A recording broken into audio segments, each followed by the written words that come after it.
परखड विचाराची लेखणी म्हणजे समर्थ लेखणी।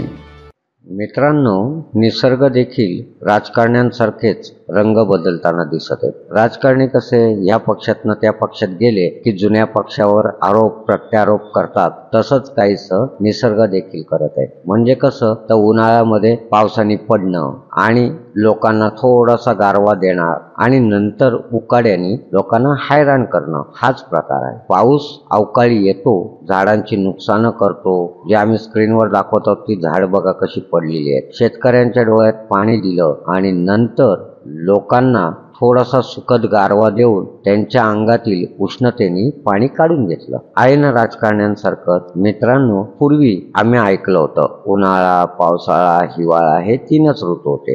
डिजिटल भारताचा विकास यासोबतच निसर्गानेही स्वतःचा विकास केला आहे। पाहिजे तेव्हा पडतो, पाहिजे तेव्हा जातो। सोबतच राजकारणी कसं थोडंसं लोकांच्या हातात टेकवतात खिरापतीसारखं आणि नंतर सगळं काढून घेतात। तसंच पाऊस काहीसा करतो, थोडासा गारवा देतो आणि नंतर उष्णतेने शरीरातलं पाणी काढतो। मित्रांनो, आपल्याला काय वाटतं आम्हाला कमेंट करून नक्की सांगा।